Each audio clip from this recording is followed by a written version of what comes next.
Live in Oklahoma, right in the middle of Tornado Alley. Extreme weather drills have been a frequent part of school life for decades, long before kids had to deal with all the other emergency drills. I went to middle school back in the 90s, and I have clear memories of huddling on the floor in the interior hallways of my school, with the lights off and my butt basically sticking up in the air, at least once a month for years. As a girl, I always felt uncomfortable, like I was exposing myself to all the teachers that were walking down the hall, but no matter what I said, I would be forced to follow instructions. I came to dread the extreme weather lockdowns more than the idea of a deadly tornado itself. A tornado might hit nearby once in a blue moon, but I felt like I had no choice but to moon all the weirdest teachers at school every month. Even worse, the lockdowns actually happened more often than that, because real extreme weather situations are very common during certain times of the year. One day in May of my 7th grade year, such a situation occurred. At the time, my classroom was one of the temporary buildings they'd put up around the school to alleviate overcrowding. Everyone called them portables, but they weren't portable.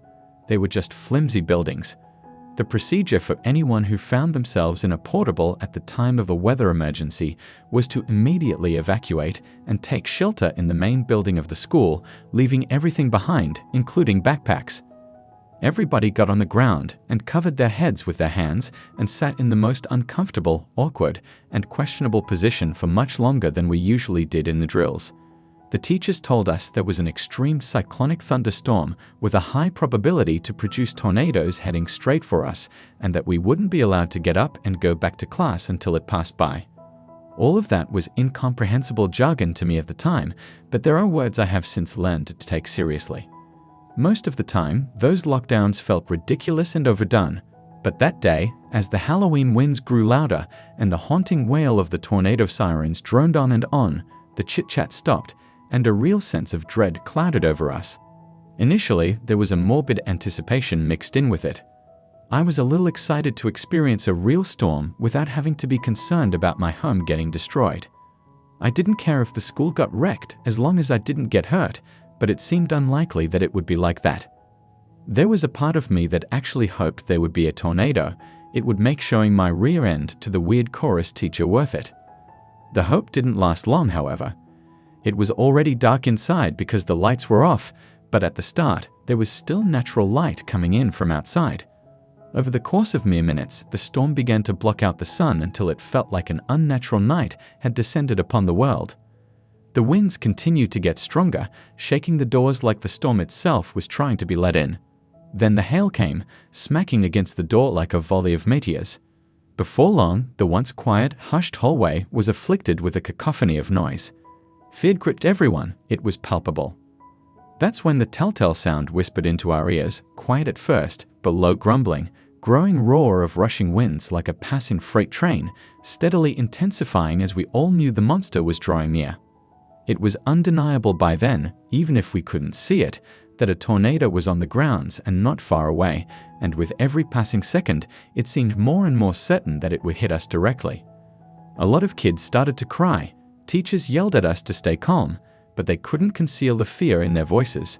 When the walls started to shake, they finally took cover too. For a few minutes, we were all equalized in this compromising position that was supposed to keep us safe, and now nobody had to be worried about anyone peeping out their crack. We all had greater concerns. The air itself vibrated at the frequency of a tornado.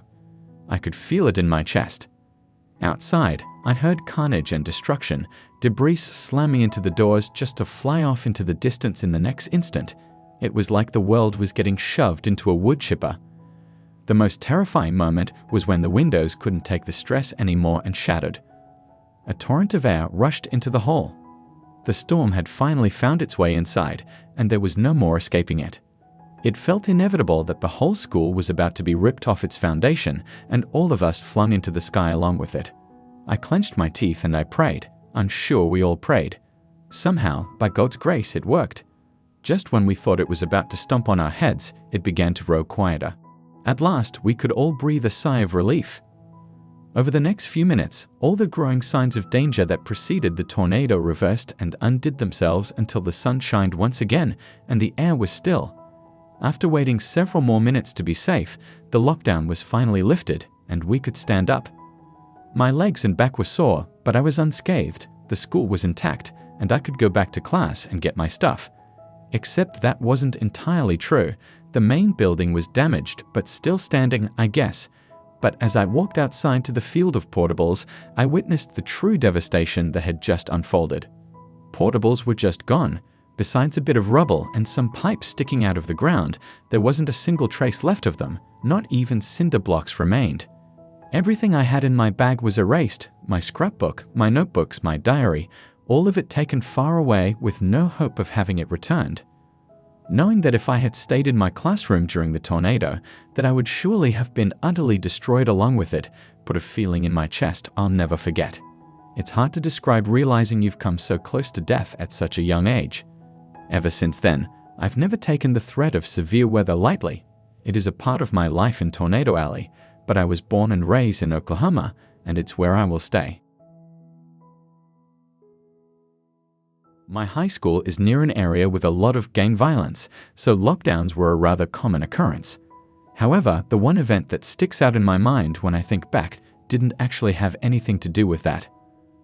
The only time I actually felt scared wasn't because of a fugitive or shooting, it was because of a student who everyone already knew was dangerous. His name was Jason. He was one of those kids who was crazy smart, but had a lot of problems with authority, focusing, socializing, and so on. I'm sure everyone knows at least one kid like that from school. He got suspended for bringing a knife to school once and then expelled the same year for trying to strangle a teacher with a shoelace. He came back the next year though, after going to an intervention school for several months. Unfortunately, it seems like he came back worse than when he left. I got the pleasure of being stuck in the front office with him once when we both got in trouble for different things at around the same time and ended up sitting in there together. The assistant principal was supposed to give both of us an individual talking to, but it must have been a crazy day because we had to wait for her to get through talking to someone else first. In the span of a few minutes, Jason talked my ear off about the kids he met in the intervention school, like pyromaniacs, drug dealers, and even gang members. They were definitely a bad influence on him, but honestly, I think he should have stayed there. He seemed like he belonged. He talked very highly of his experience, and he said he made friends there, which surprised me. I was actually kind of entertained by the stories of what he got up to with those kids. But then he dropped a piece of information that I knew was bad news. Jason told me that someone at the intervention school had helped him learn how to make a bomb. Right before I could ask him if he was serious, the assistant principal came out of her office and called Jason in. That was the last time, and really the only time, that I ever talked to him. It was really weird because despite all of the stuff I heard about him, he was actually in a great mood and seemed very happy, even though he was in trouble again.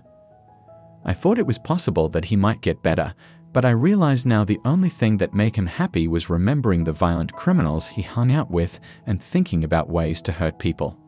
By the third week of school, I'm sure he was dying to get back to that other school. That's the only reason I can think of for what he did, because otherwise it feels completely unprovoked, unless he really just got pleasure from doing it. During second period one day soon after the day I talked to him, he called in a bomb threat.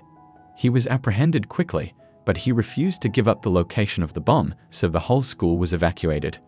I vividly remember the feeling of my stomach doing a flip when I saw Jason's clear backpack sitting against the wall of the hallway we were walking through. The inside was stuffed with a garbage bag, so I knew it had to be the bomb. I told one of the administrators who radioed it in. I felt lucky then that it didn't go off when all those kids were filing out of the building, packed in like sardines. I was shaking as I was walking out to the football field, but I was able to get a seat at the bleachers instead of having to stand. We were out there in lockdown mode for hours, baking in the hot sun and just waiting to go back inside. The bomb squad had to be called in to take care of the bag, and the whole school had to be swept for other bombs afterwards. I went from being scared to annoyed to bored, and then finally, I was restless.